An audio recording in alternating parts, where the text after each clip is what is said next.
S'il a eu le réflexe de se prendre en photo le visage ensanglanté, c'est car pour Antoine, témoigner est important. Ce mardi, il sort de son bureau vêtu d'un pull rose acheté à une amie. La suite pour lui ne fait aucun doute.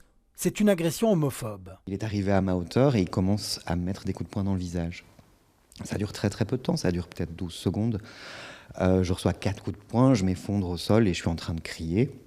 Parce que je suis choqué en fait de ce qui se passe. Et dans ce temps-là, 4 hommes du quartier sont venus pour me demander ce qui se passait et me secourir et me venir en assistance.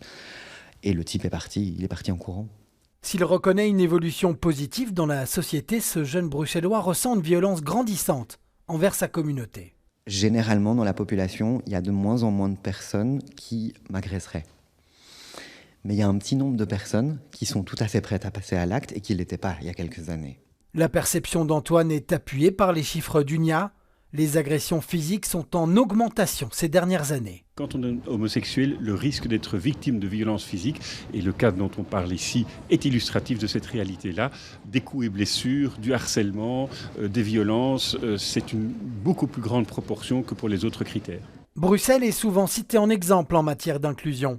Mais cette nouvelle agression montre bien que le travail est loin d'être terminé. Je pense qu'il faut travailler dès le plus jeune âge. Il faut pouvoir faire comprendre aux jeunes que chacun a le droit de se promener librement à Bruxelles, peu importe encore à nouveau qui il est, ce qu'il est, qu'il a le droit d'aimer qui il veut et d'être finalement ce qu'il a envie d'être. De la prévention, cela nécessitera du temps pour voir du changement. Antoine, encore sous le choc de son agression, ne sait pas encore s'il en aura la patience. Je lisais une citation ce matin sur Instagram qui disait qu'un endroit où on se sent à la maison, c'est un endroit dont on n'a pas envie de fuir. J'espère juste que dans les prochaines semaines, je ne vais pas avoir envie de fuir de Bruxelles parce que c'est ma ville. Un élément revient chez les associations ou dans le monde politique. Il faut absolument porter plainte. Même si ce fut dur pour Antoine, il s'est rendu dans un commissariat directement après son agression.